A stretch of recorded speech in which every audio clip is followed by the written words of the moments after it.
सबसे ज़रूरी चीज़ है वो है कस्टमर की रिक्वायरमेंट, जो कि अक्सर इंस्टॉलर जो है वो कस्टमर की रिक्वायरमेंट नहीं देखते, जिसकी वजह से कस्टमर को अगर ज़रूरत होती है 1000 वाट की तो वो क्या करता है, वो 3000 वाट का सिस्टम लगा देता है। कस्टमर को अगर ज़रूरत होती है 3 किलो वाट की तो वो क्या कहता है 2 किलो वाट का सिस्टम लगा लें, आप चला लें। बकाया जो है वो वापडा के साथ शेयरिंग होती रहती है। अस्सलाम वालेकुम, मैं हूं अनीब चौधरी और आप देख रहे हैं इमेज वीडियो टेक्नोलॉजी। आज हम बात करेंगे कि सोलर सिस्टम लगवाने से पहले किन बातों का ख्याल रखना ज़रूरी है। इंशाल्लाह आज मैं आपको 6 ऐसी ज़रूरी बातें बताऊंगा। अगर आप लोग ये बातें अपने जहन में बिठा लेते हैं तो इंशाल्लाह आप लोग आने वाले दिनों के अंदर जो से अपने किसी भी बड़े नुकसान से बच सकते हैं। ये बातें वो हैं जो आप अपनी लाइफ के अंदर देखते रहते हैं, यानी कि जो लोग सोलर सिस्टम लगवाना चाहते हैं या लगवा चुके हैं, ये बातें सारी उनके जहन से गुजर चुकी हैं। ये सारे काम, ये सारी चीज़ें उन्होंने परचेज करके अपने सिस्टम के साथ लगाई हुई हैं। लेकिन कुछ लोग क्या करते हैं, ये बातें जो सी हैं ये अपने जहन में नहीं रखते, जिसकी वजह से जैसी क्वालिटी जैसी चीज़ मिलती है वैसे की वैसे ही अपने सिस्टम के साथ लगा लेते हैं। बिल्कुल ऐसा ही इस बंदे के साथ भी हुआ है। इसने अपने पैसे भी लगवाए, सिस्टम अपना लगवाया, तो आंधी आई और ये हवा की वजह से जो सा ये पैनल ही उड़ गए। इस सिस्टम के ऊपर गलती किसकी है? इंस्टॉलर की है, जितना भाई सामान लगा है उस सामान की है, या कस्टमर की है? ये सारी बातें आज की वीडियो के अंदर होंगी कि अगर आप लोग इस तरह के नुकसान से बचना चाहते हैं तो इसी वीडियो के साथ रहिएगा, इंशाल्लाह आप लोगों को बहुत ही फायदा होगा। सबसे पहले बात कर लेते हैं, ये जो आंधी आने की वजह से 2 सोलर पैनल जो से बड़े आंधी की वजह से नीचे गिर गए हैं और नीचे गिरने से 2-3 आदमी जो से उसने जख्मी कर दिए हैं। इसकी वजह क्या हो सकती है मैं आपको ये बताता जाऊं। इसकी 2 बड़ी वजह हो सकती है।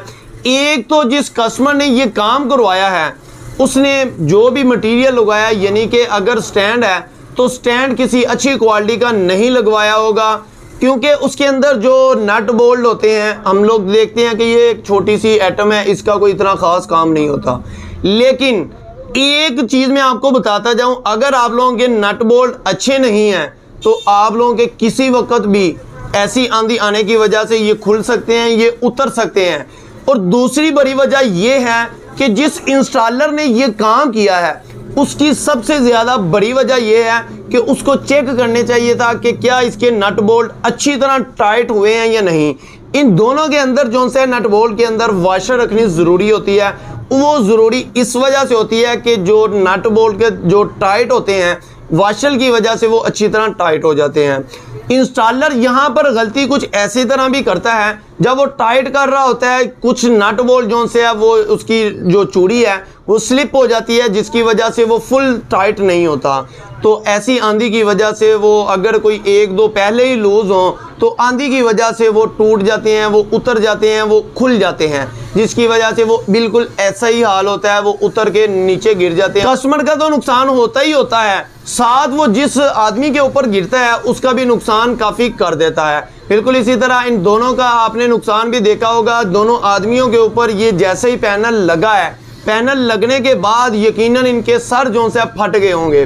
तो मेरी आप लोगों से यही रिक्वेस्ट है कि अगर आप लोग अपना काम करवाते हैं, यहाँ पर इतने लाखों लगवाते हैं, जहाँ पर आप इतने लाखों रुपया लगा लेते हैं, तो आप लोगों को ये छोटी छोटी चीज़ों का भी देखना ज़रूरी होता है। आज मैं आपको बताऊंगा 6 ज़रूरी बातें। अगर आप लोग ये देखना चाहते हैं तो इसी वीडियो के साथ रहिएगा, इंशाल्लाह आप लोगों को फ़ायदा होगा। सबसे पहले मैं आपको बताता जाऊं, जिस ज़रूरी बात का नंबर 1 पे हमने रखा है वो है सोलर पैनल।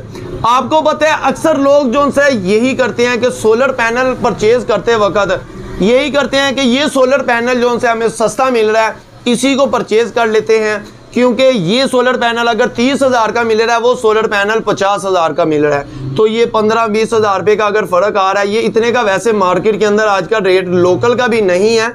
मैं एक आपको एग्जांपल दे रहा हूँ।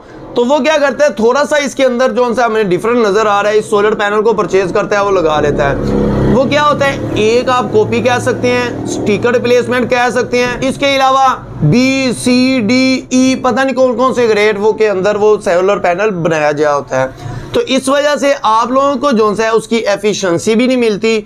आप लोग क्या करते हैं, उस सोलर पैनल को परचेज करते हैं, अपने सिस्टम के साथ लगा लेते हैं, तो आने वाले दिनों के अंदर आप लोग क्या करते हैं, उस सोलर पैनल को लगाने के बाद आप लोग ये कहते हैं कि सोलर सिस्टम का कोई फ़ायदा नहीं है। तो इस वजह से वो अक्सर लोग यही कहते हैं कि सोलर सिस्टम को बेच देते हैं, सेल कर देते हैं, इस चीज़ का हमें कोई ख़ास फ़ायदा नहीं हो रहा। तो आप लोगों को, अगर आप लोगों ने सोलर पैनल परचेज करने हैं तो मार्केट चेक किया करें, मार्केट को देखा करें। आपको पता है सोशल मीडिया के ऊपर इतनी ज़्यादा अवेयरनेस लोगों को दी जाती है कि आप लोग जो है वहाँ से देखने के बाद अगर मार्केट में जाते हैं तो इंशाल्लाह आप लोग बड़े नुकसान से बच सकते हैं। इसके बाद दूसरी बात जो मैं आपको बताने वाला हूँ वो है सोलर इन्वर्टर।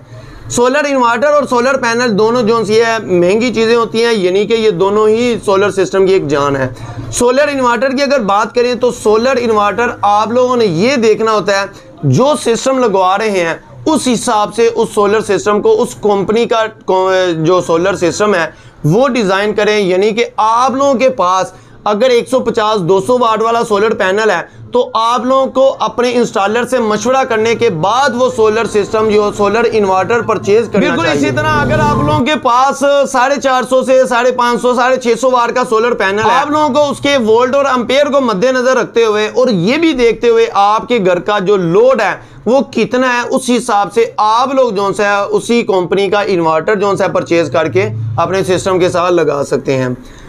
और यहां पर मैं आपको बताता जाऊं, जो तीसरा पॉइंट है वो ये है कि आप लोगों को सोलर स्टैंड, ये जो आंधी की वजह से उड़ गया है सोलर पैनल, इसी तरह के काफ़ी वाकयात होते रहते हैं। इसकी वजह यह भी होती है कि सोलर स्टैंड जो है वो अच्छी क्वालिटी का नहीं लगाया जाता, जिसकी वजह से आंधी वगैरह आती है तो वो जो है मूवेबल होता है, वो जिसकी वजह से नट बोल्ट जो है वो लूज होते रहते हैं। वो लूज होते वो एक वक्त आता है कि वो ज़्यादा आंधी आती है तो वो उड़ जाते हैं।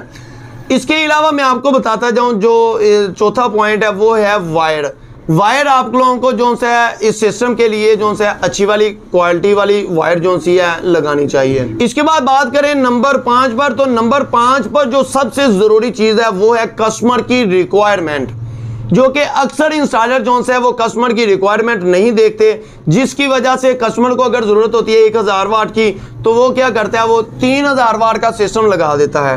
कस्टमर को अगर ज़रूरत होती है 3 किलो वाट की तो वो क्या कहता है 2 किलो वाट का सिस्टम लगा लें, आप चला लें। बकाया जो है वो वापडा के साथ शेयरिंग होती रहती है, जिसकी वजह से आने वाले दिनों के अंदर जो है उसका बिल जो है वैसे का वैसा ही रहता है या थोड़ा बहुत कम हो जाता है। तो ये बहुत ही ज़रूरी है कि कस्टमर की रिक्वायरमेंट क्या है, वो क्या क्या चीज़ें चलाना चाहते हैं, ये अपने इंस्टॉलर से मशवरा करें और इन मशवरा करने के बाद फिर अपना सिस्टम जो है परचेज करने के बाद अपना सिस्टम लगवाएं। सबसे ज़रूरी और अहम बात जो मैं समझता हूं कि आप लोगों का सोलर सिस्टम लगवाने के अंदर जो सबसे अहम किरदार होता है वो है आपका इंस्टॉलर। अगर आप लोगों के पास अच्छा इंस्टॉलर नहीं है तो फिर आप लोगों का यही हाल होगा जो आप लोगों ने वीडियो के अंदर देखा है। इस तरह के बेशुमार वाकयात होते रहते हैं। ये तो एक छोटा सिस्टम था, बड़े सिस्टम के अंदर भी ऐसे वाकयात होते रहते हैं। मैं आप लोगों को यही बताऊंगा कि अगर आप लोग लाखों रुपया लगा रहे हैं तो आप लोग जो है अच्छा इंस्टॉलर भी चूज करें, अपने एरिया से देखें कि जो बंदा रेगुलर ये काम कर रहा है उस इंस्टॉलर को देखें और अपने इंस्टॉलर को देखने के बाद ये काम सारा करवाएं। उसका फ़ायदा ये होगा, जो चीज़ें वो आपको बताएगा फिल वक्त तो आपको शायद आप लोगों के पैसे थोड़े से ज़्यादा, लेकिन आने वाले दिनों के अंदर बड़े हादसे से आपको बचा सकता है। क्योंकि आपको पता है कि जो अच्छा इंस्टॉलर होता है वो हर चीज़ को जो है देखता है, यानी कि उसके क्लम्प हैं, इसके अलावा रावल बोल्ट, जो भी उसके नट बोल्ट, हर चीज़, यहाँ तक कि आपका जो सोलर स्टैंड है, वायर है, पैनल है, इसके अलावा इन्वर्टर है, इसके अलावा दीगर जो भी एसेसरीज है वो सारी चीज़ देखने के बाद उसको इंस्टॉल करता है। यहाँ पर मैं आपको बताता जाऊँ, कुछ चीज़ें होती हैं वो आपके इंस्टॉलर पर, कुछ चीज़ें होती हैं आपके कस्टमर पर। क्योंकि कुछ कस्टमर ऐसे होते हैं वो कहते हैं कि सर हमें जो है बस सिस्टम लग जाए, हमारे पैसे बच जाए, हमारा सिस्टम जो है लग जाए। उन लोगों का ही फिर ऐसा नुकसान होता है। तो मुख्तसर मैं आप लोगों को यही कहूँगा कि आप लोग सोलर सिस्टम लगवाने से पहले अपने इंस्टॉलर को चूज करें, क्योंकि अगर आप लोगों के पास अच्छा इंस्टॉलर है तो आप लोगों को बहुत ही फायदा होगा और आप लोगों को आने वाले दिनों के अंदर बड़े हादसे से भी बचा सकता है। अल्लाह पाक माफ करे कि हादसा जो है वो किसी वक्त अच्छा इंस्टॉलर है या बुरा इंस्टॉलर है, वो किसी वक्त कैसे भी आ सकता है, लेकिन आप लोगों को ये कोशिश करनी चाहिए कि आप लोग अपने काम जो है अच्छे से करवाएं, ताकि आप लोगों का जो काम है अच्छे से होगा तो इंशाल्लाह आप लोगों को उसका फ़ायदा भी हो। उम्मीद करता हूँ मेरी ये मालूमाती वीडियो आपको अच्छी लगी होगी। अगर अच्छी लगे तो इस वीडियो को लाइक और चैनल को सब्सक्राइब जरूर कीजिएगा। Thank you for watching my video. अल्लाह हाफिज़।